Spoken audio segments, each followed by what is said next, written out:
et bienvenue à cette nouvelle émission Genèse de l'homme nouveau. Aujourd'hui, nous allons aborder notre émission sous un nouvel angle.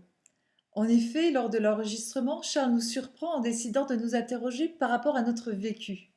Il appelle au témoignage, à la perception de ce que nous étions avant d'entrer en contact avec lui et avec l'information qu'il diffuse, ainsi que nos impressions préalables au déclenchement du processus de transmutation en rapport avec la perception de ce que nous sommes devenus aujourd'hui. Le questionnement qui en découle, nous l'avons tous eu un jour ou l'autre, de par une réinterrogation quant à la façon de gérer notre vie et en parallèle avec l'espérance d'une prise de conscience de notre réalité. A priori, nous l'avons fréquemment réalisé d'une manière très sommaire, à partir d'un état de conscience psychologique, mais jamais dans les profondeurs multidimensionnelles que Charles nous fait expérimenter à travers le contact que nous avons. C'est à partir de ces témoignages et des commentaires de Charles en ce qui concerne ce nouveau paradigme multidimensionnel que je vous propose de découvrir cette émission. À travers son éclairage et nos témoignages, vous pourrez ainsi avoir un aperçu de l'expérience de passage d'une conscience psychologique à une conscience multidimensionnelle. Suite au visionnement de cette vidéo, toutes vos questions sont les bienvenues. N'hésitez pas à nous les poser sur Facebook à partir du fil des commentaires à l'intérieur du post de cette émission. L'adresse est la suivante: https://www.facebook.com/métacybernétique. Ce sera un plaisir de vous répondre. Aujourd'hui, je voudrais renverser les rôles un peu, dans le sens, ce que vous viviez avant au niveau de votre spiritualité, comment vous étiez avant, ok? Toujours en fonction, par exemple, des gens en général, dans le public, là, mais dans le sens, ce que je veux savoir, c'est la perception que vous aviez avant de vous-même, de comment vous étiez mentalement, etc., dans le sens vos croyances, etc., toute la spiritualité, etc., là. Tu sais, dans le sens, puis comment vous vivez ça aujourd'hui, puis c'est quoi la différence, etc., etc. Votre expérience, quoi. Alors globalement, auparavant, dans un travail de recherche, j'étais à la recherche de moi-même. Et donc j'ai utilisé différents outils, et notamment je suis passée donc par la spiritualité. Et à chaque fois que j'utilisais un outil, en fait, je me rendais compte que ça marchait pas. Et en plus, la grosse différence par rapport à maintenant, je me rends compte maintenant, je ne le savais pas à l'époque, c'est que j'étais très englobée par tout ça. Maintenant, ma perception, elle est complètement différente. Je me sens beaucoup plus claire. Avant, j'étais en permanence dans le doute. Maintenant, je dirais, je suis plus dans le présent, en ouverture à quelque chose que je ne connais pas, que je découvre au fur et à mesure. Tandis que avant, il y avait une fermeture. En fait, il y avait une croyance et il y avait une interprétation par rapport à cette croyance et donc un englobement total par cette croyance. Alors que maintenant, ben, je me sens beaucoup plus libre, libre d'évoluer vers quelque chose, de tendre vers quelque chose qui est moi-même. OK. Mais euh,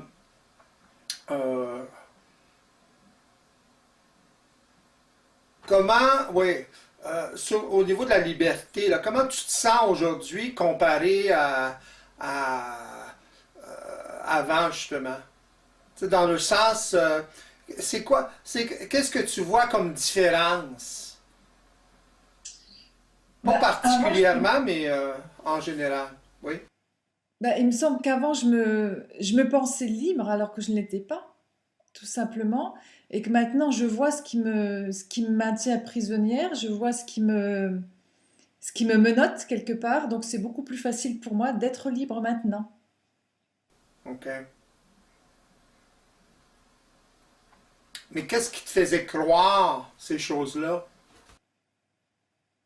Ben, le fait déjà d'avoir un libre arbitre,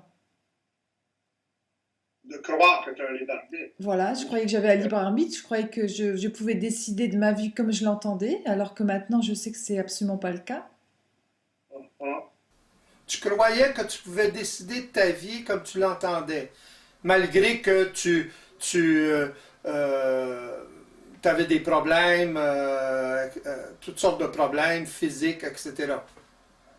Oui, Même, même avec les problèmes physiques et psychologiques, tu croyais que tu étais libre, que tu pouvais décider. En fait, je pensais toujours que j'avais le choix d'aller de prendre, par exemple, de prendre un outil ou l'autre, d'aller dans une croyance ou dans une autre, ou ce choix-là, en fait. Ouais. Mais si ça a du sens, ça n'a pas de sens en même temps. Tu vois?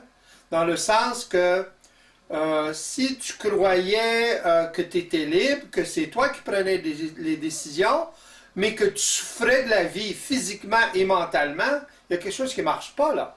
Tout à fait, mais c'est ce qui m'interrogeait. Je cherchais toujours à savoir d'où ça venait. Je pensais au fond de moi que le problème venait de moi-même. moi-même. OK. Mais malgré tout ça, malgré que tu cherchais, tu te croyais libre. Libre d'avancer comme je l'entendais, oui. Malgré tout ça. Il y a un paradoxe là. Paradoxe, oui. Maintenant, je le vois, mais à l'époque, j'étais pas en mesure de voir ça. OK. C'est ça qui est occulte. C'est pour ça que les gens ont de la difficulté en général à connecter avec cette réalité-là. Parce qu'il y a, il y a- il y a- il y a une désinformation, là. Hein. C'est évident. Oui. Très Une grosse grande, désinformation. très subtile.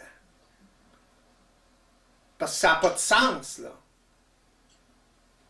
De croire qu'on est libre et de croire que c'est nous qui, qui prenons les décisions quand on souffre de la vie à ce moment-là et, par exemple, on tombe malade ou whatever, à cause justement des pressions psychiques ou psychologiques. Ben, disons qu'on a le sentiment de ne pas être libre quelque part, mais on se croit libre. Mais on a un sentiment profond de ne pas être libre, et c'est ça qui nous fait chercher en permanence. OK. Mais on se croit libre, quoi. C'est ça. Ouais. Mais ça, c'est l'influence collective. Parce que collectivement, l'homme, il se croit libre. L'être humain, il est supérieur, etc. Là, il se croit libre. Ça?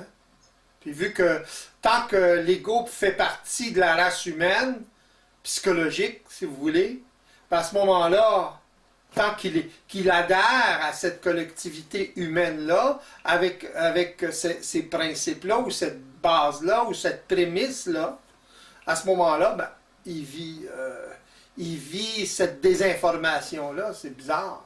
Mais profondément en lui, il sait qu'il n'est pas libre, puisque, quelque part, mais c'est pas clair. Mm. Voyez-vous comment c'est occulte? Par contre, je me rends compte aussi maintenant justement de la puissance du collectif et Ah ben oui. de la facilité, plus maintenant, mais à un moment donné, de la facilité d'être absorbé par ce collectif-là. Maintenant, je me sens différente, je me sens plus autonome, mais au début du processus, je sentais que je basculais facilement.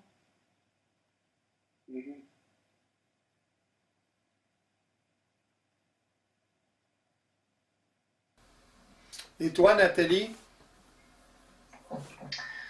Alors moi, je dirais que j'étais, oui, à la recherche de certitude, de quelque chose sur lequel je pourrais m'appuyer. OK. Et en fin de compte, au fur et à mesure, je m'aperçois que de toute façon, la certitude, elle est dans l'incertitude, en fait. OK. Qu'est-ce que tu veux dire par là? Ben, je veux dire que c'est justement le fait de ne pas savoir qui, quelque part, me rassure plus maintenant. Alors qu'avant, je voulais savoir. Je voulais, comment dire, trouver une forme à laquelle m'accrocher OK. pour À, me laquelle, rassurer. à laquelle croire? Voilà. OK. Mais même c'est que je me rends compte qu'une forme, il y a aucune, enfin, il y a aucune forme et toutes les formes, quoi. Il y a rien qui Ouais, ouais. puisse. Ah. Dans le fond, c'est pas la Ouais. forme qui est importante, tu veux dire, mais ta capacité d'observer ou de voir ce qui se passe. C'est ça? Voilà. OK. Ouais. C'est Mais il y ça. a quand même, enfin moi je rebascule encore assez vite, hein, parce que j'ai encore souvent ce sentiment qu'il y a quelque chose que je fais pas bien ou que, enfin donc que j'ai, donc c'est ça, donc du coup j'ai l'impression d'avoir le choix de quelque chose, qu'il Ouais, faut ouais. que je fasse, qu'il y a quelque chose que j'ai pas forcément bien fait ou que, Ouais, ouais. donc j'ai encore quand même ce sentiment-là de, Ouais, ouais. Tu sais, lorsque l'ego est suffisamment informé, il y a encore l'impression de choix. Il choisit entre, par exemple, son ancienne conscience ou l'ancien paradigme et le nouveau. Mais dans le fond, lorsqu'il observe l'ancien, lorsqu'il est en capacité d'observer l'ancien paradigme psychologique, à ce moment-là, il n'y a pas le choix. Voyez-vous ce que je veux dire? Il n'y a pas le choix de réaliser autre chose puis de commencer à adhérer à un autre paradigme. Oui, il n'y a pas le choix parce que c'est notre bien-être, c'est notre paix, et ça devient impératif. Ouais, mais c'est pas seulement, oui, il y a ça, mais il y a sa capacité d'observer ce qui se passe. Autrement dit, d'absorber l'information sans qu'elle soit trop désinformée, si vous voulez, à ce moment-là, ou trop déformée. À ce moment-là, il n'y a pas le choix que de s'ajuster à la réalité systémique. Autrement dit, il n'y a pas le choix de réaliser que c'est pas une forme particulière de croyance ou de... C'est beaucoup plus que ça, c'est son autonomie finalement. Ce que je voulais dire tout à l'heure à propos de ce que tu disais, Isabelle, c'est que lorsqu'il réalise l'influence collective, il commence déjà à être autonome. Et c'est l'autonomie. Mais qu'est-ce qui détermine l'autonomie? C'est sa capacité d'observer, qui est différente, qui part d'un autre paradigme, finalement, qui part d'une autre base. Autrement dit, ça lui permet d'observer d'une autre façon, de façon multidimensionnelle. Auparavant, il observait, oui, mais de façon psychologique. Donc ça le maintient dans une conscience psychologique, collective, limitée, parce qu'il n'y a pas d'autonomie là-dedans, ou très peu. Il y a l'illusion de l'autonomie, mais il n'y a pas d'autonomie. Lorsqu'il réalise ça, ben à ce moment-là, il n'y a pas le choix que de continuer dans cette voie-là et de développer de plus en plus sa capacité d'observation.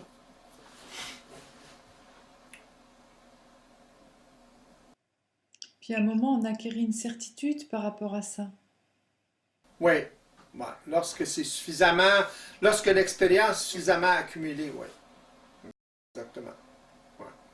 On se pose plus de questions par rapport, comme elle disait Nathalie, par rapport à des formes ou par rapport à tout ça. Tout ça, il n'y a plus aucune question à ce niveau-là. Ouais, c'est ça qui libère l'ego puis à ce moment-là, ben, ça crée une ouverture. Puis cette ouverture-là lui permet d'absorber l'information plus facilement qui est partout finalement. Ça peut venir d'une autre personne, mais c'est partout. L'information est là. Le système est là. Ça prend un observateur, tout simplement. Si l'observateur est trop voilé, ben, à ce moment-là, il ne peut pas observer la réalité. Tout part de l'observateur. Est-ce que tu avais d'autres choses à rajouter, Nathalie? bah, je dirais ce qui est difficile, c'est justement quand on n'arrive plus à observer, qu'on est complètement noyé. Enfin, moi, j'ai des fois la sensation d'être complètement. Je me rends compte que j'ai pas de choix, que je suis complètement prisonnière de quelque chose, mais je suis dedans, quoi. J'arrive pas à l'observer. Je le subis complètement. OK. À ce moment-là, tu es prisonnière de tes habitudes. Tu es prisonnière des programmes ou de l'effet des programmes. Des mises en vibration créées par les programmes. Oui, mais en même temps, on ne peut pas fonctionner sans les programmes. Oui, je suis d'accord, mais il a fonctionné puis fonctionné. Tu sais, dans le sens que si t'es assujetti à des programmes aberrants ou plus ou moins intelligents, ben à ce moment-là, à part des automatismes, à ce moment-là, ben ça marche pas là, parce que ça crée un certain déroulement. Il y a un retour de ça, là.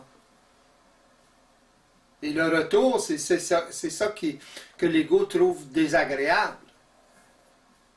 Il souffre du retour, finalement. Fait que faut qu'il soit en mesure d'aller à la source. La source, c'est lorsqu'il est mis en vibration, qu'il enclenche tout le mécanisme,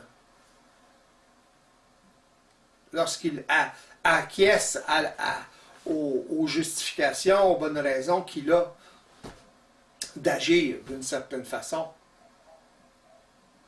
Alors là, s'il n'est pas en mesure d'observer ça, à ce moment-là, il n'y a pas le choix que d'exécuter ça. C'est ça que tu disais, là. Oui, c'est ça. C'est ça, ouais. Alors à ce moment-là, il est totalement englobé par ça. C'est ça la condition évolutive. L'englobement. L'absence de volonté réelle, finalement. Parce que si l'ego souffre du retour, à ce moment-là, il a créé quelque chose malgré lui. Voyez-vous? Il a posé des actions malgré lui. Alors, c'est qui mène le show, là? C'est qui est à la barre? Il n'y a personne à la barre, là. La cybernétique, le mot cybernétique veut dire kubernetus en grec, qui veut dire pilote. Autrement dit, quelqu'un qui est à la barre du bateau, qui dirige, qui contrôle. Alors, le terme cybernétique, c'est le terme du contrôle. Autrement dit, qu'il y ait quelqu'un qui contrôle le système. Votre système, autrement dit.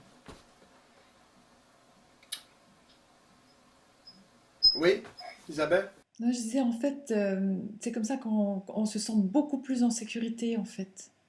Justement, quand on commence à tenir la barre. Ouais. Profondément, oui. Malgré que vous pouvez vous faire prendre quand même. Mais au plus profond de vous, vous sentez une plus grande force, une plus grande maîtrise, malgré les écarts. C'est un peu comme auparavant. Quelque part, vous croyez avoir un choix, vous croyez libre, mais dans le fond, au fond de vous, vous sentez que vous n'êtes pas libre. C'est le même principe, là. Alors, plus la personne développe une capacité d'observation, même si elle est très petite au début, il va sentir cette sécurité profonde-là. Autrement dit, qu'il commence à maîtriser sa vie, qui commence à piloter sa vie, donc qui commence à piloter sa destinée au lieu de subir un plan de vie ou son plan de vie prédéterminé par la programmation. Alors c'est lui qui commence à diriger, piloter, gérer sa vie.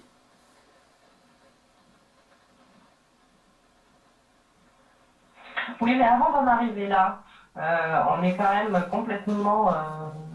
Bon, déjà, il faut faire le tri, il faut réussir à discerner un peu ce qu'on est, ce qu'on n'est pas, les programmes, etc.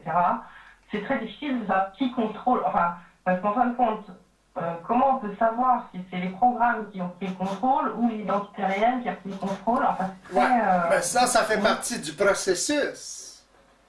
Et c'est à travers ce processus-là que l'ego en arrive à le déterminer, ça. Comment? Par le retour. Si le retour, s'il ne souffre pas du retour, à ce moment-là, ben, ça va. Donc, l'ajustement se fait au niveau ce qu'on appelle en anglais le feedback, le retour. Attends, c'est auto-régulé, si vous voulez. C'est automatique. Voyez-vous?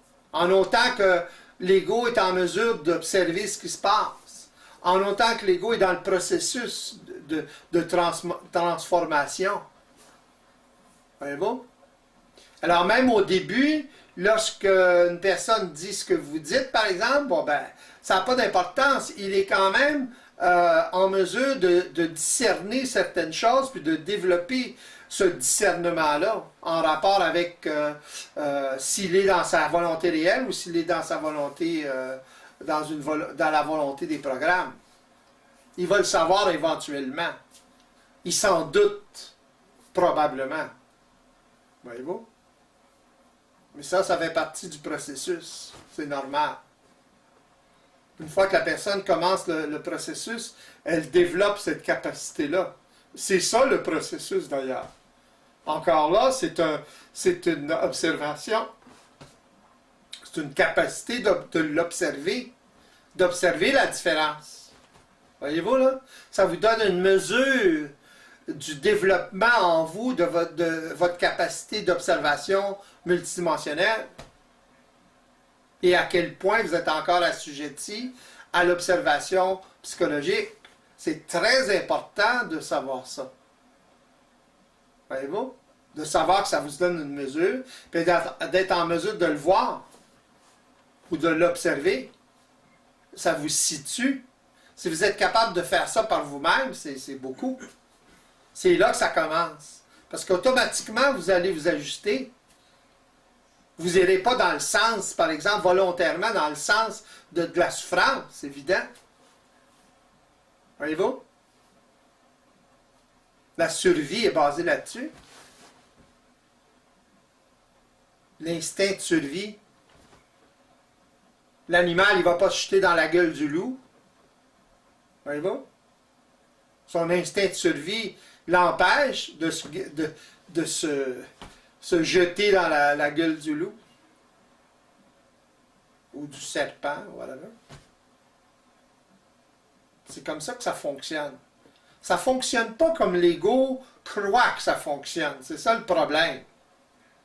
Alors, au départ, il est décontenancé, il est débalancé, là, en rapport avec ses anciennes prémices, ses anciennes façons d'observer. Voyez-vous? Parce qu'il observe, mais il observe de façon psychologique, basée sur d'autres principes.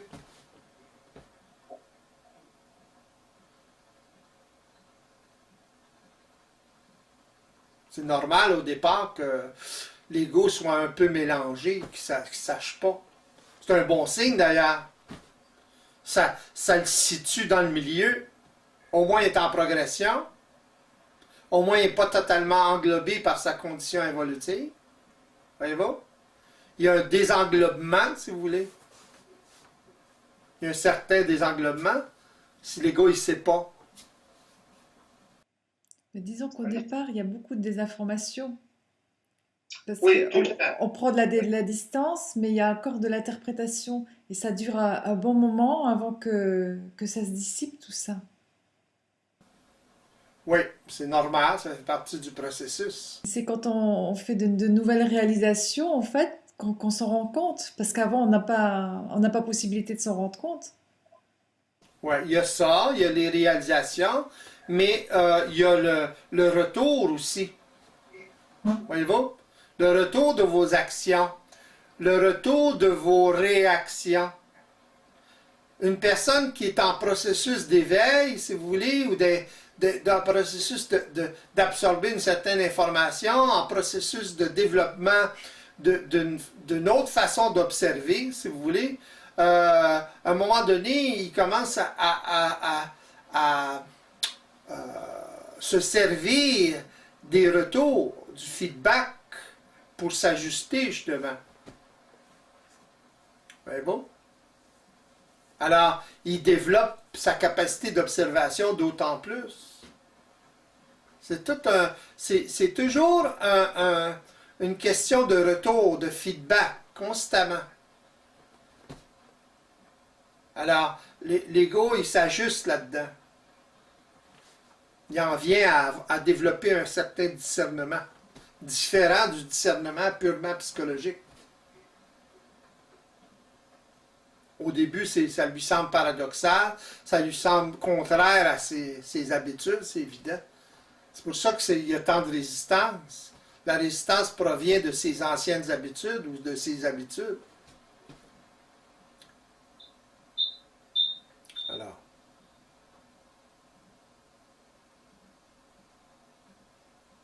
C'est pour ça que c'est pas évident au départ. C'est pas aussi tranché, clair et net. C'est pas facile pour l'ego qui n'est pas habitué à ça, d'être dans un genre de no man's land comme ça.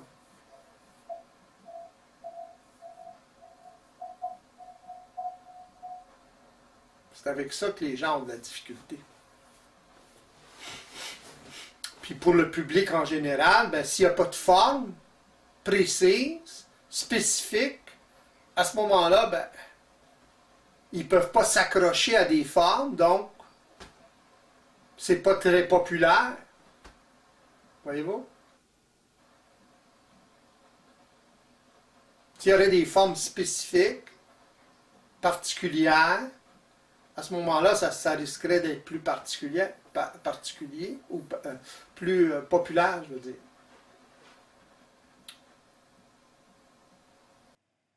Comme elle disait Nathalie tout à l'heure, elle était en recherche d'appui. Et là, ce qui est très différent, c'est qu'on trouve un appui, mais un appui central en fait. Oui, ouais. Oui, vous retrouvez finalement. Ce que vous sentez en vous qui est ce que vous sentez de profond que vous ne connaissez pas, ben vous commencez à le connaître à ce moment-là. C'est ça qui vous sécurise. Il y a une trame de fond qui est totalement différente. Puis au fur et à mesure de la transformation, ben, cette trame de fond-là, elle devient de plus en plus forte, plus puissante, plus manifeste aussi. Alors, c'est ça qui fait toute la différence. Cette trame-là, c'est l'individualisation, c'est l'autonomie. Voyez-vous? C'est la non-dépendance. Voyez-vous? En rapport avec le collectif, par exemple. Autrement dit, c'est votre capacité à vous d'observer. Votre propre capacité d'observer. Il y a quelque chose d'autonome là-dedans. Là. Voyez-vous? C'est pas basé sur une croyance, ça. C'est basé sur une capacité. Une capacité assez particulière. Voyez-vous? Capacité d'observation multidimensionnelle. C'est parce que à ce moment-là, vous êtes en mesure de commencer à observer de façon beaucoup plus globale. Vous avez un big picture. Voyez-vous? Vous avez une vision globale de ce qui se passe. De plus en plus globale, d'ailleurs. C'est rassurant, ça. C'est normal. C'est pas facile à définir, cette réalité-là. Parce que l'ego qui fonctionne de façon psychologique, il veut une définition claire, nette et précise en partant. En fait, c'est plus un senti, c'est plus une perception. Ben, tout est perception. Tout. Mais même une personne qui veut quelque chose de absolument clair, net et précis, c'est une question de perception aussi. Voyez-vous? Même si c'est une perception psychologique, c'est quand même une perception. C'est juste qu'il y a besoin de formes très spécifiques, très coulé dans le ciment, si vous voulez, pour être en mesure de voir clair. Tandis que la personne qui est dans un processus d'éveil, il n'y a pas besoin de forme parfaitement spécifique. Voyez-vous? Il y a besoin de forme, c'est évident, mais moi je dirais ça, non. De toute façon, c'est difficile pour lui de créer ces formes-là et de voir cette réalité-là. Même s'il met une forme, par exemple, si on parle de programme, si on parle de mise en vibration, si on parle de bonnes raisons, si on parle de justification, c'est pas évident de mettre tout ça ensemble là, pour l'ego. Moi, je m'en rends compte avec les gens en consultation, à quel point les gens ont de la difficulté à voir tout ça. Malgré qu'ils connaissent les termes, malgré qu'ils voient ces formes-là, c'est pas évident parce que ces mécanismes-là, si vous voulez, font partie d'eux. Voyez-vous? Alors, c'est une auto-observation, là. C'est pas évident, ça. C'est ça la difficulté, d'ailleurs. Puis c'est quelque chose qui se fait tout seul par l'expérience. Donc à partir de là, c'est Oui, sûr qu'on ne le définit pas, ça se fait tout seul, ça s'inscrit par c'est ça. l'expérience. Exactement, ouais, exactement. Ouais. C'est dans l'expérience. Ça se comprend pas psychologiquement, et puis la résultante, c'est cette expérience-là. Ça marche pas comme ça. Les gens essaient de comprendre la chose avant de l'avoir expérimentée ou pour avoir les résultats de l'expérience. Ça ne marche pas comme ça, ou de l'expérience de le vivre. Ça ne marche pas comme ça. Voyez-vous? En fait, quand ils font ça, ils anticipent tout le temps. Mais l'anticipation, ce n'est pas l'action. Alors, quand ils font ça, ils n'ont pas ils peuvent pas percevoir cette réalité-là comme elle est. C'est dans l'action qu'on peut la percevoir comme elle est, qu'on peut l'observer comme elle est. Oui, on perd l'habitude de définir les choses, on perd l'habitude de comprendre, en fait, on les vit. C'est ça, ouais. L'ego se sert quand même de sa capacité de déduction, sa capacité de comprendre, mais après le fait, pas avant le fait. Voyez-vous? Ce qu'on appelle la compréhension, c'est tout simplement de dire, par exemple, ah oui, je comprends maintenant. Voyez-vous? Dans le sens que là, l'ego il a vécu l'expérience, puis là, il comprend. Ou par exemple, si on lui explique un principe, puis il n'est pas capable de le voir, il n'est pas capable de le comprendre, si vous voulez, on lui fait vivre l'expérience, et à ce moment-là, on lui remonte, on lui répète la même chose, et à ce moment-là, ah oui, je comprends maintenant. Pourquoi? Parce qu'il a vécu l'expérience. Voyez-vous? Je comprends ce que c'est, par exemple, plonger à l'eau, plonger dans l'eau. Mais psychologiquement, vous pouvez penser à plonger dans l'eau, ça ne remplace pas la sensation. Ça va vous prendre du temps à expliquer qu'est-ce que c'est à quelqu'un, qu'est-ce que c'est plonger dans l'eau. C'est un exercice assez ardu. Ça, c'est très simple. Voyez-vous? C'est similaire à ça, le psychologique.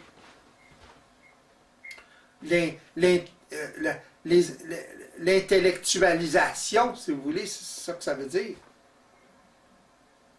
Ce n'est pas l'expérience. Alors, on peut se perdre facilement dans les détails. Voyez-vous? Parce qu'on le vit virtuellement à ce moment-là. C'est ça le problème, d'ailleurs.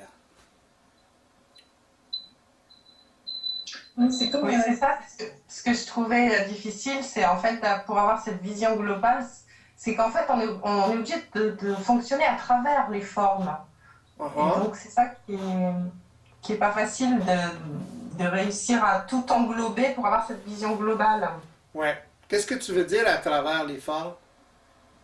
Bah, à travers, on fonctionne quand même à travers la pensée, à travers, Uh-huh. voilà, on fonctionne quand même à travers tout ça. Ouais, ouais. Mhm. Donc, après, moi j'en suis vraiment à me méfier de tout, quoi. Donc, je ne sais plus, je ne sais plus du tout, des fois, où je suis, qui je suis, ce qui Ouais. se passe. Mais ce que tu Parce dis, que ce que tu dis, en fait, c'est que tu remets en question. je remets tout en question. C'est ça. C'est Donc, ça. c'est très, très, très inconfortable parce que, mais en même temps, voilà, en même temps, je suis obligée d'être là quelque part. C'est ça. Ce qui est inconfortable, c'est que tu es obligé d'être là. Et oui, Ce que tu n'as pas l'habitude de faire. Ah. Qu'est-ce que ça veut dire être là? Ça veut dire être en mesure d'observer d'une façon différente, d'avoir une présence différente. Et puis, c'est le manque d'habitude ou d'expérience de vivre cette présence-là différente, plus vigilante, qui remet tout en question. Autrement dit, qui n'est pas dans le confort de ses croyances. Voyez-vous? C'est une autre présence, ça, là. Autrement dit, qui observe tout d'une façon beaucoup plus spécifique, beaucoup plus critique qu'avant. oui, mais qui n'a aucune forme. Ouais, qui n'adhère pas à aucune forme, je veux dire. L'observateur, la Ouais, présence. c'est ça, mais l'observateur, c'est ça, c'est que moi, j'arrive pas à identifier cet observateur, parce que pour moi, je n'arrive pas à lui donner de forme, vu que je me méfie de toutes les formes. Ouais, ouais, mais tu peux pas lui donner de forme encore. Ouais? C'est ça l'affaire. C'est qu'il n'est pas encore. Il n'est pas encore suffisamment présent. Puis de toute façon, tu ne pourras pas réellement lui donner de forme. Ça va être difficile. C'est difficile. Par exemple, moi, quand je vous parle, quand j'essaie de parler de l'observateur, tout ce que je peux dire, c'est que c'est un observateur différent. J'appelle ça, par exemple, l'homme éveillé. L'être humain éveillé. Voyez-vous? Fait que ça explique pas grand-chose, ça, là. Voyez-vous ce que je veux dire? C'est dans l'action que ça se passe. Dans l'information que ça se passe. Dans la capacité d'observation que ça se passe. Si je vous donne l'information, ou si je parle et je vous donne l'information, ben c'est ça. C'est cette identité-là que j'ai en tant que personne éveillée ou en tant que personne en observation multidimensionnelle ou qui pratique l'observation multidimensionnelle. Voyez-vous? C'est quelque chose de beaucoup plus universel. Oui. C'est difficile de mettre le doigt dessus parce que ça englobe tout, ça comprend tout, finalement. C'est une conscience, c'est un état de conscience. Pas facile de définir un état de conscience. Pourquoi définir un état de conscience? Voyez-vous? C'est dans la capacité que cet état de conscience a d'être. La qualité de cette capacité-là qui est importante. Cette capacité de conscience-là vous donne la paix, vous empêche de souffrir psychologiquement, etc., ben, parfait. En fait, cette capacité d'observation multidimensionnelle permet à l'ego de s'ajuster à la réalité systémique, à sa propre réalité, au lieu de s'inventer, si vous voulez, des réalités psychologiques. ou penser que la réalité est faite d'une certaine façon. Voyez-vous? La réalité se révèle à l'ego seulement quand il est dans l'action, et c'est la réalité, c'est le retour. Alors, lorsque l'ego s'ajuste à ce retour-là, à ce moment-là, il s'ajuste à la réalité systémique. Voyez-vous? D'ailleurs, pour revenir à la cybernétique, le principe de la cybernétique, c'est un principe de retour, justement, d'observation. Un des premiers principes connus, en tout cas de cybernétique, c'était dans la création des premières machines à vapeur. Le problème qu'il y avait dans ce temps-là avec les machines à vapeur, c'est qu'ils ne pouvaient pas réguler la vitesse. Voyez-vous, ça augmentait constamment, puis à un moment donné, ça augmentait trop, ça cassait. Là. Alors, il y a un Anglais nommé Watts qui a découvert, qui a créé une façon d'auto-réguler, par exemple, la machine à vapeur. Et c'est à travers le phénomène comment j'appellerais ça, non? La gravité aussi, mais par exemple, c'est que plus la machine tournait rapidement, plus il y avait un effet avec, c'est difficile à décrire, en tout cas, il y avait deux boules, si vous voulez, qui tournaient, ok, à la vitesse, c'est évident, de la machine, et plus plus avec la gravité, ou autrement dit, ça auto-régularise la vitesse du moteur. Voyez-vous? Fait que c'est le même principe, c'est un principe cybernétique, ça. C'est la même chose avec l'être humain. Il s'auto-régularise, si vous voulez, dans un certain sens, avec le retour. Voyez-vous? Un peu ce que Nathalie parlait, puis ce que tu parlais, Isabelle. La raison pourquoi aujourd'hui j'ai posé des questions comme ça, c'est que c'est pas évident pour les gens qui sont néophytes, dans le sens qu'ils ne connaissent pas ces principes-là, ou ne connaissent pas cette réalité-là, puis qu'ils n'entendent parler à travers une personne comme moi. C'est pas évident. Voyez-vous? Puis j'aimerais savoir vos impressions du début. Quelle impression vous aviez lorsque vous avez été en contact avec cette réalité-là, avec les vidéos, whatever.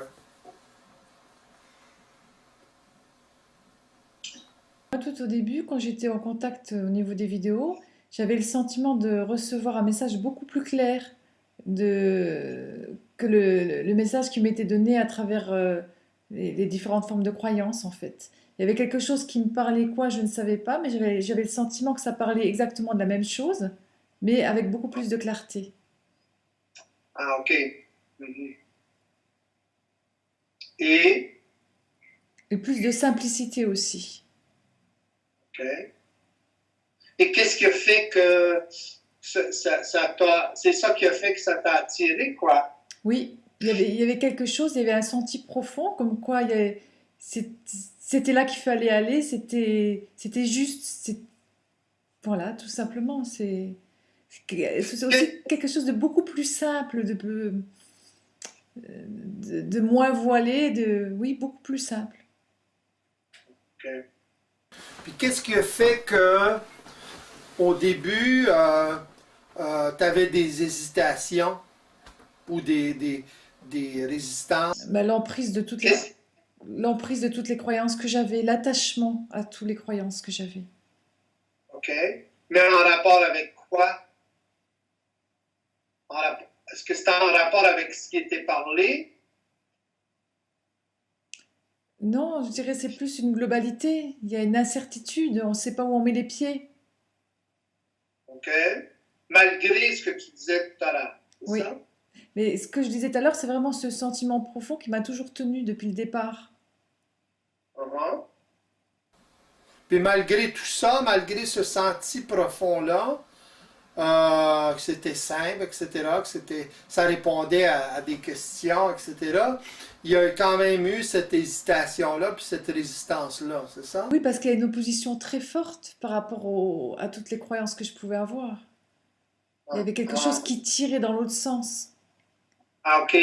qui voulait me récupérer en permanence et quelque part qui m'empêchait d'aller vers l'information que vous donniez.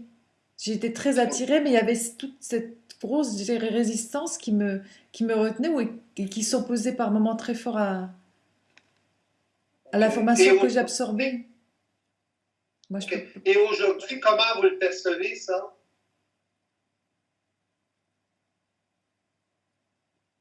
cette opposition que j'avais, Non, non, non, mais aujourd'hui, comment vous percevez ça? hier, c'est une illusion. Je le perçois comme une illusion, comme quelque chose d'irréel. Oui, je suis d'accord, mais est-ce qu'il y a quand même une comment je dirais ça donc? Quelque chose qui résiste. Toujours, les habitudes sont très fortes et ça résiste toujours. Mais quelles habitudes? Les croyances que vous aviez ou? Non, ça, je crois que j'ai le sentiment que c'est complètement passé. C'est plus les habitudes comportementales, les habitudes d'être. OK. OK. Créées par ces croyances-là, etc. Créé par un système de valeurs aussi. Ouais. Ouais, c'est évident, ça remet en question tous les systèmes de valeurs. En se disant qu'on s'est raccroché toute sa vie à certaines valeurs, à une certaine façon d'être, et d'un coup tout s'écroule, on ne sait plus qui on est, et on va justement à la recherche de qui on est, mais sans s'accrocher à quoi que ce soit en fait. OK. C'est comme si l'ego, finalement, il voudrait se transformer, mais tout en gardant qui il est. Oui, au départ c'était très fort dans le processus parce que je cherchais toujours à faire un lien entre ce que vous disiez et mes propres croyances. J'essayais toujours il fallait que ça se lie, il fallait que, que ça se corresponde. Et du moment où j'ai arrêté de faire ça, ça a été beaucoup plus facile. OK. Oui, normal. Et toi, Nathalie? Alors moi au départ j'ai trouvé ça très logique, très cohérent. Ça m'a paru d'une clarté limpide. Et en fait je me rends compte que c'est très paradoxal parce que plus j'avançais et plus ça s'assombrissait en fait, plus ça s'obscurcissait, OK. plus c'était... alors qu'au départ c'était vraiment, bah oui évidemment quoi, c'était... OK. Oui, oui. Mais au fur et à mesure, alors de quoi ça vient, je sais pas, ouais, je pense, je sais pas, suivant à quoi on s'identifie et on sait pas trop à quoi on est identifié. Donc Ouais, ouais. même s'il y a une volonté profonde de tout lâcher, ça lâche pas quoi. Ouais, ouais. Mais au départ, vous aviez la, votre ancienne façon de fonctionner qui vous supportait. Voyez-vous? Oui, donc du coup, j'ai peut-être voulu une autre croyance, Ouais. peut-être. Mais, oui, mais il y avait quelque chose comme vous disiez, c'était logique, c'était pertinent, mais en fonction aussi de votre façon de fonctionner. Voyez-vous? Vous aviez une certaine façon de fonctionner. Vous perceviez Oui, une autre réalité, mais à travers ça, là. Oui? ouais, bien sûr. Ouais. Ouais. Puis au fur et à mesure que la, la, la, la base psychologique s'effrite, ben à ce moment-là, il y a une incertitude. Voyez-vous? C'est ça qui se passe. Normal. Ouais. Mais ce que j'ai du mal à saisir, moi, c'est que ça veut dire qu'on est, en tant qu'enfant, on a un fonctionnement complètement vibratoire. Après, on nous apprend à fonctionner de façon psychologique. C'est ça. Et ensuite, il faut revenir à une fonction, à un fonctionnement vibratoire. C'est ça. Mais en ayant le fonctionnement quand même, la base du fonctionnement psychologique, autrement dit la capacité d'observation, OK? Mais là, la capacité d'observation, elle se transforme. Mais l'ego, à ce moment-là, il fonctionne, autrement dit, il observe sa nature vibratoire. Observer sa nature psychologique, c'est pas suffisant. L'enfant, lui, il n'a pas la capacité d'observer sa nature vibratoire, ni sa nature psychologique, c'est évident. On lui enseigne, on lui montre comment observer sa nature psychologique. Voyez-vous? Et par la suite, lorsqu'il commence à réaliser certaines choses, comme vous êtes en train de le vivre, à ce moment-là, il commence à observer sa nature vibratoire. Donc, il est moins... il fonctionne à travers ça, il fonctionne de moins en moins psychologiquement, purement psychologiquement. Autrement dit, il fonctionne de moins en moins à travers une observation psychologique, uniquement psychologique. Voyez bon? Ce que vous êtes en train de vivre particulièrement, c'est justement ça, la transition entre les deux. Il y a encore de l'observation psychologique, mais vous êtes en train de développer une capacité d'observation multidimensionnelle en même temps. Fait que vous ne regardez plus les choses comme vous regardiez avant. Si vous vous situez dans le milieu, dans la transition, ben c'est normal de ne pas savoir exactement ce qui se passe. Ça veut dire que le fonctionnement psychologique a servi à développer l'observation. Oui, c'est de l'observation. Mais c'est de l'observation limitée, psychologique. Ça a servi à développer cette capacité d'observation, c'est évident. L'homme, avant que l'homme devienne homme, il n'avait pas cette capacité d'observation. Un animal a une certaine capacité d'observation, mais très limitée comparée à l'homme. Comparée à l'observation psychologique, par exemple. C'est ça l'évolution. Et l'homme, aujourd'hui, a la capacité de développer une observation multidimensionnelle. Pour ça, il faut qu'il ait développé auparavant une capacité d'observation psychologique.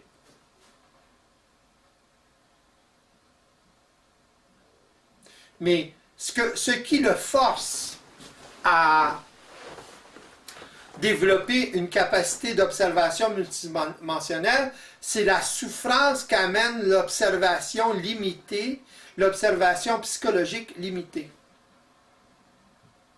C'est ça le problème.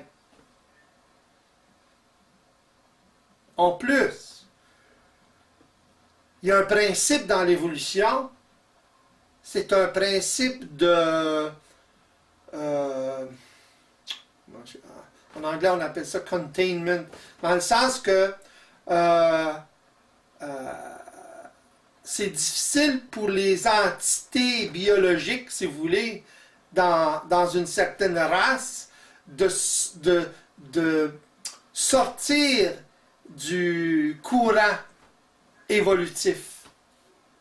Autrement dit, l'évolution s'attend à, ou le principe d'évolution s'attend à maintenir dans le statu quo, si vous voulez, d'un comportement ou d'une race, par exemple, chez les animaux, par exemple. Voyez-vous? C'est seulement quand il est forcé à agir autrement ou à adopter un autre comportement par la survie que l'entité biologique, si vous voulez, en arrive à évoluer. Parce que la force centrifuge collective est trop grande. Et les habitudes, si vous voulez, sont trop ancrées. Ça se comprend ce que je veux dire? Oui, c'est-à-dire que c'est un instinct de préservation Ouais, de quelque chose qui est fort, quoi. c'est ça. C'est une lutte entre une évolution et préserver quelque chose Qui a servi à faire évoluer ou à faire survivre la race. Voyez-vous? Alors, ça prend des choses extérieures pour stimuler un individu ou deux individus qui changent de comportement. Puis là, ça évolue. Mais en d'autres circonstances, tout est fait pour que l'individu suive le courant. Tu sais? C'est seulement dans des situations extrêmes de survie que l'individu ou des individus peuvent bifurquer de ça et évoluer à autre chose, même si c'est minime.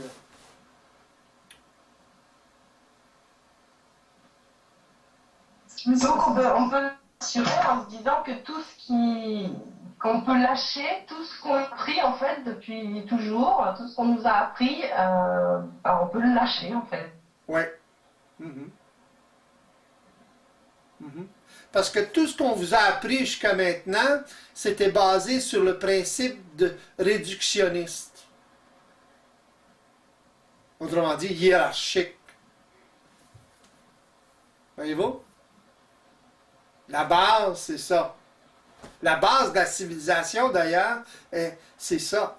Les gouvernements sont hiérarchiques, sont réductionnistes. La science est réductionniste, etc. D'ailleurs, je reviens à la cybernétique. La cybernétique, c'était créé par des scientifiques qui ont réalisé à quel point la science de leur temps, c'était créé en 1900, dans les années 40, la science de leur temps était réductionniste, justement, et tournait en rond, finalement. Voyez-vous? La base de la cybernétique, c'est ça. C'est en arriver à trouver ou à réguler les systèmes ou observer les systèmes pour justement comment je dirais ça donc? Les organiser. Donc ça prend de l'observation.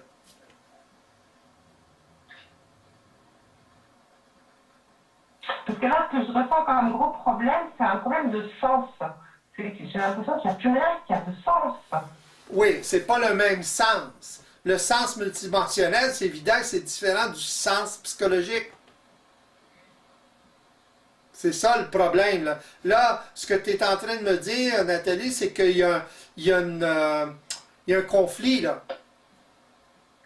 Bah oui, il y a un conflit, puis je veux dire, ce manque de sens, je le vois bien, ça tourne en rond, enfin même si on observe un temps soit peu la société telle qu'elle est, il y a vraiment un problème de sens, ça tourne en rond, on le voit bien, la personne, tout le monde est à la recherche d'un sens dans sa vie. C'est ça. Et... Ouais, exactement, ouais.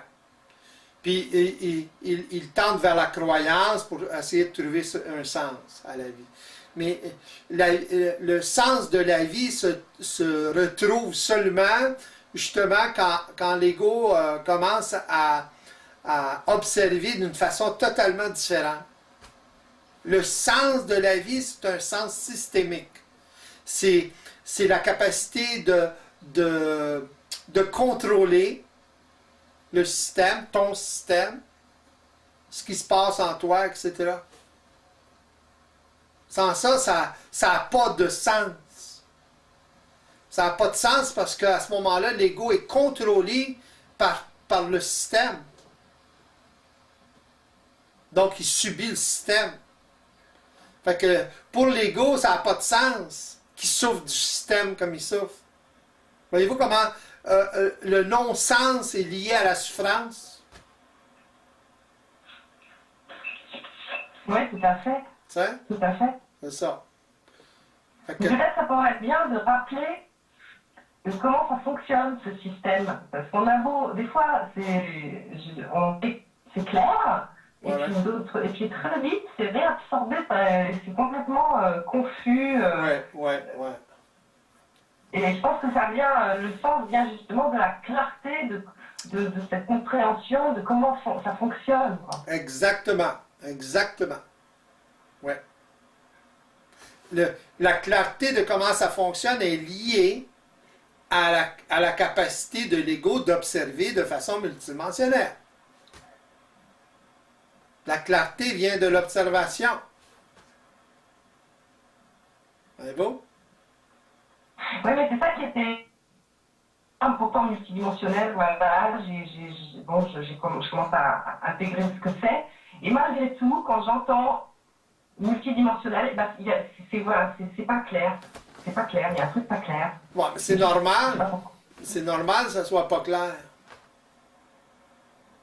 Ça va le devenir clair. Ça devient clair de plus en plus. Multidimensionnel, ça veut dire multidimension. Autrement dit, avoir la capacité d'observer dans ces multiples dimensions. Comment on observe dans le temps, par exemple? C'est une dimension, le temps. Comment vous observez dans la matière? Voyez-vous? Il y a plusieurs façons. Vous pouvez observer avec vos yeux, mais il y a des choses que vous ne pouvez pas voir avec vos yeux dans la matière. Voyez-vous? Une expérience, par exemple, c'est pas nécessairement visuel. Ça se voit avec d'autres yeux. Ça s'observe d'une façon différente, même psychologiquement. Voyez-vous? Que la capacité d'observation est très importante. Pour qu'il y ait clarté, il faut qu'il y ait une grande capacité d'observation. Il peut y avoir une clarté psychologique limitée, mais lorsque l'ego est en mesure d'observer multidimensionnellement, à ce moment-là, il y a une clarté encore plus grande. Voyez-vous?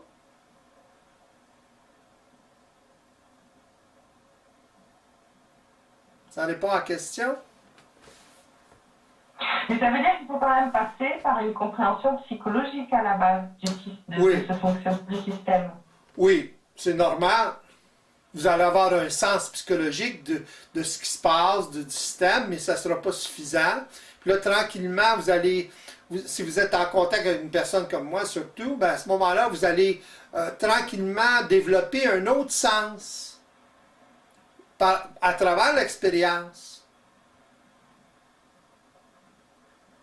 Voyez-vous? Puis à ce moment-là, plus ça va aller, plus vous allez être en mesure d'observer. Vous êtes en transition, là. Ça se fait pas d'un coup, ça, là. C'est des expériences que vous vivez, vous accumulez cette expérience-là, puis là, hop, ça change, vous réalisez des choses, vous réalisez de plus en plus de choses, etc. Et vous développez de plus en plus cette capacité d'observation. Et lorsqu'elle est suffisamment développée, bien, vous allez sentir de toute façon... Comment vous sentez, vous, comparé à ce que vous sentiez avant? Alors moi, de toute façon, c'est surtout quand je sens une souffrance qui commence à monter, tout de suite, je lâche l'affaire, je cherche plus... je suis plus dans cette recherche d'interprétation constante, de chercher les pourquoi du comment. OK. Donc, quand vous souffrez, vous arrêtez le processus de justification ou de la pensée. Vous mettez moins d'importance à ça. Voilà, c'est ça. J'embarque moins dedans. C'est ça. Donc, il y a eu un changement, là. Ah oui, c'est quand même... Oui, bien sûr. Il y a quand même quelque chose sur lequel on retombe, en fait. C'est comme s'il y avait un tapis sur lequel on retombe. OK. Je vais vous poser la question. Pourquoi vous faites ça? Face à quoi? Pourquoi observez-vous ce que vous observez?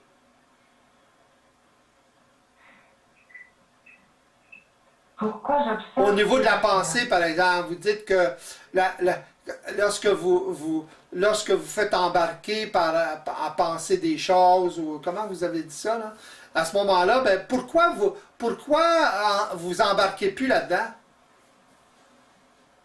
Bah, parce que je me rends compte ça me fait pas, que je suis pas bien, donc je cherche à savoir. Il y a comme un truc qui se déclenche en me disant c'est pas normal là d'être dans cet état-là. OK, Il y a quelque chose qui se passe. Donc OK. il y a quelque chose qui m'alerte.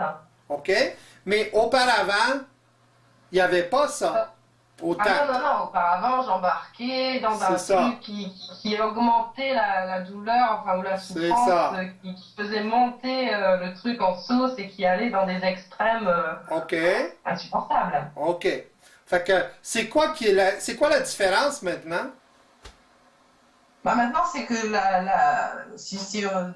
sur une échelle de 1 à 10, ça ne monte plus quoi. Quand je vois que Ouais, mais pourquoi ça monte prend plus? d'ampleur, Ouais, mais ma question, c'est pourquoi ça monte plus? Pourquoi vous coupez avec ça? Pourquoi? Qu'est-ce qui se passe maintenant? parce que je vois que c'est pas un fonctionnement qui est réel, que quelque part c'est moi qui l'alimenté, Ah, ce Comme- fonctionnement. comment C'est vous moi qui faites? a- comment vous faites pour savoir ça? Ah bah en le voyant, oui, hein, c'est ça, en le voyant d'une certaine façon. C'est la façon de le regarder qui change tout. Donc, c'est la façon d'observer.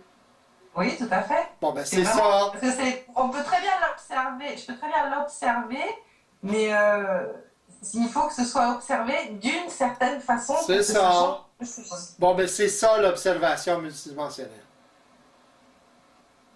Oui, c'est vrai que ça se décrit pas. C'est ça. Elle est plus large. Donc, l'observation est beaucoup plus large. Il y a des paramètres dans cette observation-là qui n'étaient pas là avant. Tout à fait. Pourquoi? Parce que vous êtes beaucoup plus informé qu'avant. Non Oui, seulement mais- vous êtes plus informé, mais là, vous avez plus d'expérience avec cette information-là qu'avant. Vous êtes capable de voir des choses, d'observer des choses, des mécanismes que vous n'observiez pas avant. Voyez-vous? Que vous n'êtes pas autant comment vous disiez ça, là, dans le milieu, là, pour savoir où vous allez, que ça, hein? Voyez-vous? Vous voyez beaucoup plus clair que vous pensez. C'est ça que je veux Oui, dire. oui, mais c'est vrai, c'est vrai. C'est difficile pour l'ego de se situer. T'sais? Parce qu'il progresse puis il ne le voit pas. Oui, c'est se situer et discerner les plus gros problèmes. C'est ça. Parce que vous pouvez évoluer très rapidement, puis évoluer très bien, évoluer, là, etc. Puis vous développez beaucoup, mais vous ne le voyez pas. C'est difficilement observable, ça. Parce que vous êtes dans l'expérience immédiate. L'expérience est trop fraîche. C'est un autre niveau d'observation, ça. Après un certain temps, vous pouvez l'observer. Un peu comme Isabelle décrivait tout à l'heure aux questions que je lui posais.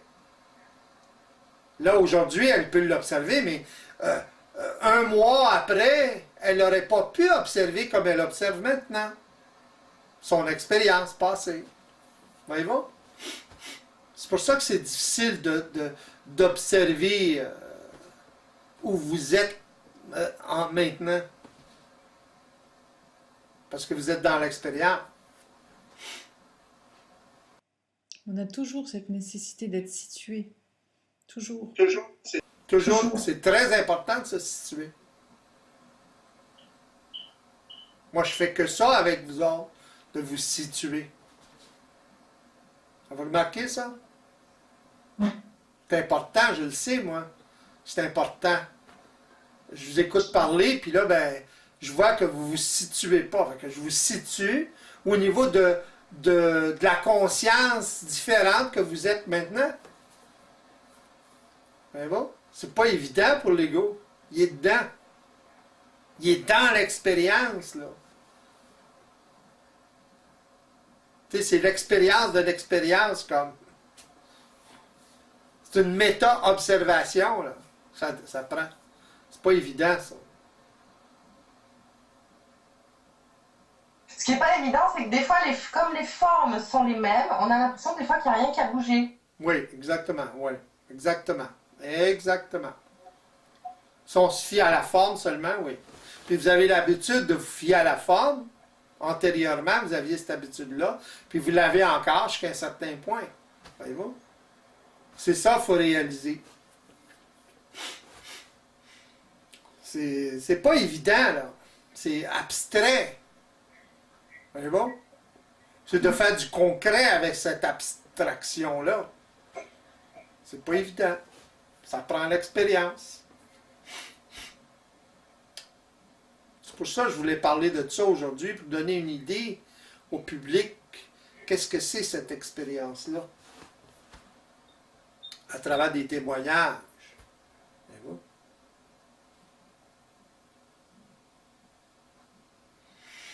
Oui, parce que ce qui est très dur aussi, c'est de comprendre la nature de la résistance. Oui. Ouais. Ben, pour comprendre la nature de la résistance, il faut être en mesure d'observer cette résistance-là. Autrement dit, être en mesure d'observer la programmation ou les habitudes ou les automatismes qui font partie ou qui créent cette résistance-là ou qui maintiennent cette résistance-là. Ce sont seulement les automatismes. L'ego n'est pas conscient qu'il résiste. C'est pas lui qui résiste. Ce sont ses habitudes, les programmes, ses automatismes qui l'amènent à être en résistance. C'est toujours une question d'identité. Hein? Comment on se perçoit dans tout ça. Comment on perçoit, de quelle façon on observe ses propres mécanismes. Voyez-vous? C'est très près de nous, ça. Nos automatismes sont très près de nous. Moi, je parle maintenant, je fais des gestes. C'est tout automatique, ça. Je pense pas avant de parler. J'ai l'habitude de parler, d'utiliser des formes, des mots, des sons particuliers. C'est tous des programmes, ça. Là. Je l'amalgame d'une certaine façon à travers ma conscience, c'est évident. Mais ma conscience, c'est quoi? J'observe quelque chose. Je veux exprimer quelque chose. C'est ça de la conscience, si vous voulez. C'est ça l'esprit. L'esprit veut exprimer quelque chose. Voyez-vous? Donc, il regarde dans une certaine direction et il laisse les automatismes se faire tout seul. Puis là, il y a un feedback de ça, donc il s'ajuste en conséquence. Voyez-vous? Mais c'est la capacité, encore une fois, d'observation de tout ça qui fait la différence. Qui lui permet d'ajuster tout ça. Là. Voyez-vous? Alors, plus l'ego il développe cette capacité d'observation-là, mieux il est dans sa peau, puisqu'il est en mesure de s'ajuster au fur et à mesure. De plus en plus parfaitement. La qualité de l'ajustement est de mieux en mieux.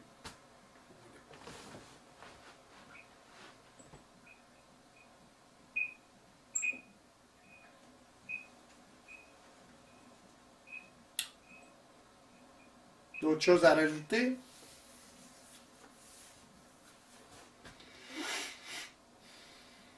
C'est pas mal là que je voulais aller. Là. C'est intéressant. Je ne sais pas si ça va donner. Mais en tout cas. C'était pour donner une idée au public. C'est pour donner une idée au public de qu'est-ce que c'est cette expérience-là. Qu'est-ce que c'est cette affaire-là. Voyez-vous? avec des témoignages, ben, lorsque vous parlez de votre propre expérience, ben, ça donne une idée. Hein? Vous êtes beaucoup plus en contrôle de votre réalité ou de votre vie que vous l'étiez avant. Même si vous ne la contrôlez pas parfaitement. Voyez-vous? N'est-ce pas? Mhm. Ah oui, c'est sûr. C'est ça. Mais ça ne se fait pas instantanément. C'est tout. C'est pour ça que c'est important de se situer. C'est par palier. Oui. Puis, comme Nathalie disait, des fois c'est décourageant à cause que on ne peut pas se situer. Il faut apprendre à se situer aussi. Faut utiliser les autres pour se situer aussi. Ben, c'est ce qui nous aiguille. Oui, exactement. Ouais. Très important. Ça vous donne un point d'appui, comme. C'est comme marcher, tu sais. Vous avez un point d'appui, puis un autre point d'appui, puis un autre point d'appui, un autre point d'appui. Ça vous situe plus. C'est important. Encore là, ça a à faire avec l'observation. Vous allez réaliser que l'observation, c'est beaucoup plus large, beaucoup plus subtil que vous pensez, puis beaucoup plus constant dans votre vie que vous pensez. C'est juste en prendre conscience. Ça devient partie intégrante de nous, quoi.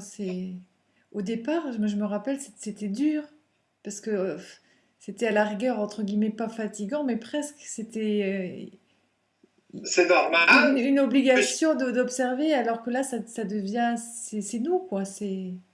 Ouais, parce que vous avez pris l'habitude. Voyez-vous? Avant ça, vous étiez en observation, mais c'était automatique. L'observation psychologique, c'était automatique. Vous n'aviez pas besoin d'y penser, ça se faisait tout seul.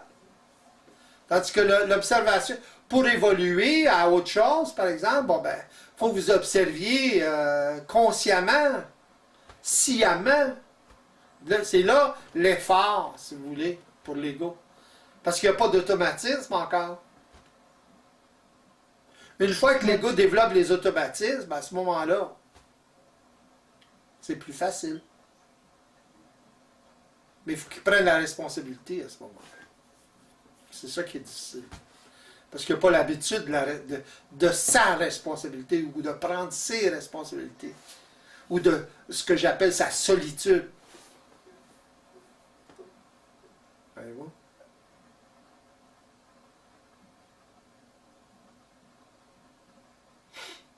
OK. C'est ça qui peut sembler aussi paradoxal, c'est que,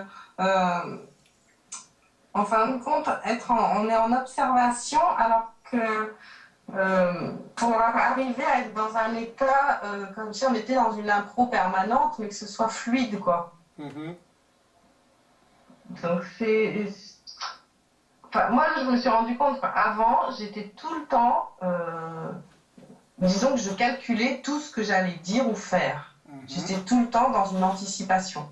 Oui, exactement. Donc, après, il y a ce truc d'observation qui fait... Parce qu'en fait, on fonctionne de toute façon, les programmes, on est obligé de les laisser faire. On fonctionne que à travers ça.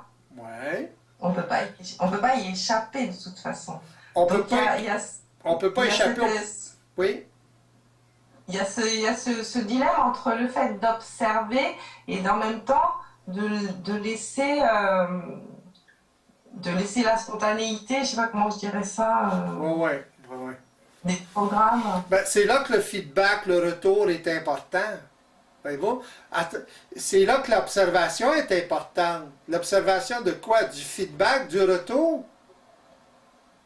Oui, vous avez un automatisme, il y a un programme, puis là, vous en souffrez. Ben, à ce moment-là, c'est à vous à voir à travers tout ça, puis ne pas renforcer le programme. Si vous connaissez les mécanismes, à ce moment-là, vous ne renforcez plus le programme. Vous avez la capacité, à cause de l'observation, votre nouvelle capacité d'observation, de ne plus activer ou renforcer ces programmes-là. C'est ça la différence. Mais si on en revient à la base, il faut déjà savoir se dire, ça c'est un programme. Ah, ben c'est important de savoir qu'est-ce qui se passe. Si vous ne savez pas que vous êtes programmé, si vous n'admettez pas que vous êtes programmé, que vous fonctionnez à travers des automatismes, c'est évident que c'est difficile de changer quoi que ce soit, parce que vous pensez être libre. On revient au libre-arbitre, là. C'est ça l'illusion du libre-arbitre.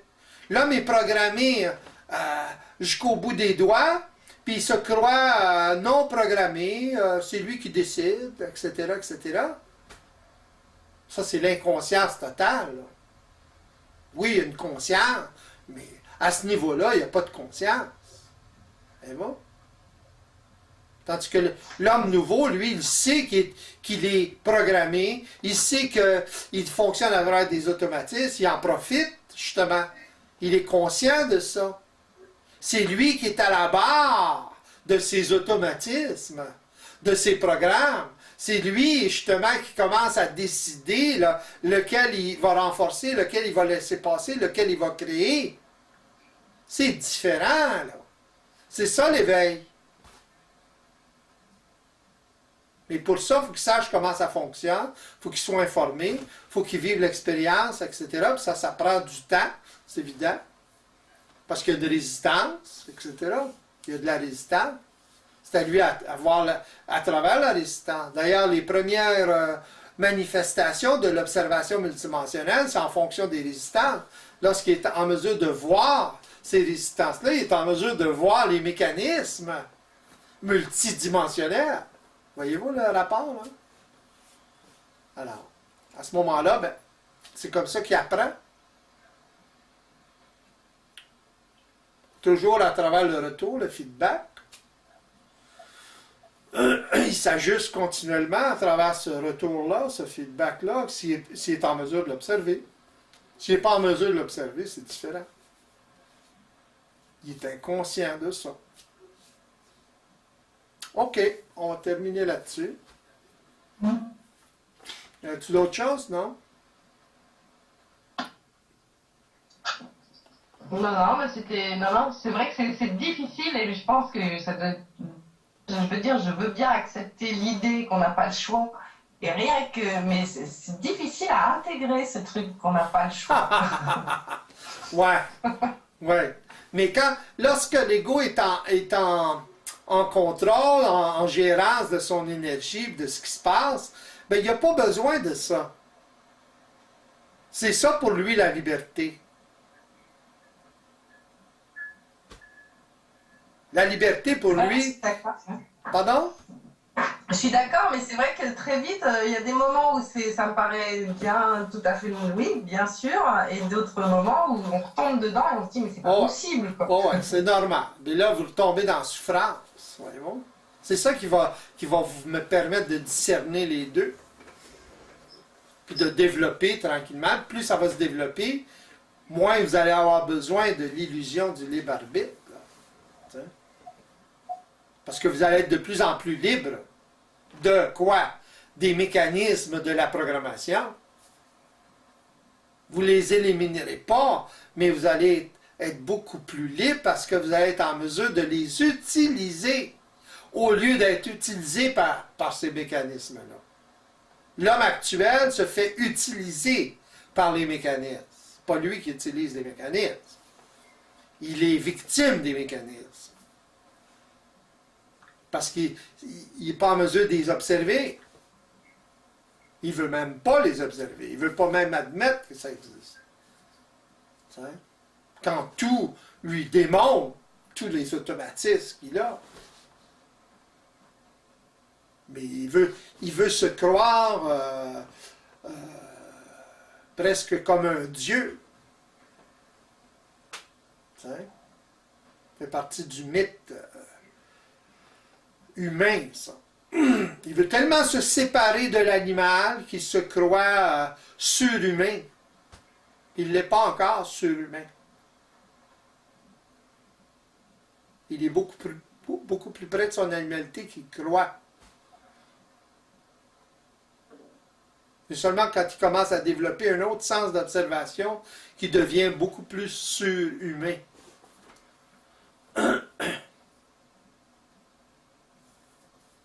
ou post-humain, si vous voulez. De ces témoignages éclairés par Charles, il en ressort que tant que l'homme n'est pas éveillé à sa réalité systémique, il demeure plus ou moins dans l'impuissance à gérer sa vie. Dès qu'il commence à développer une nouvelle capacité d'observation supérieure, tout doucement il entre dans le méandre de son système et apprend à s'autoréguler selon le retour que la vie lui donne. C'est dans ce virage qu'il rôde le discernement qui lui permettra de devenir de plus en plus autonome.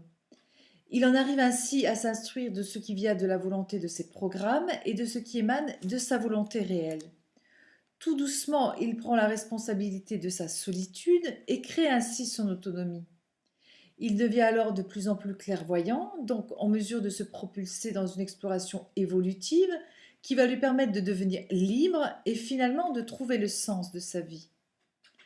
L'ego qui entre dans ce processus expérimente inévitablement une phase de transition entre sa conscience psychologique et une conscience réelle en voie de concrétisation. Tels des vases communicants, ipso facto, l'une finit par primer sur l'autre. D'où l'importance de vivre de multiples expériences au contact d'une personne éveillée qui facilite le développement de notre autonomie psychique à travers des consultations privées et des ateliers. Au revoir et à bientôt pour une nouvelle émission.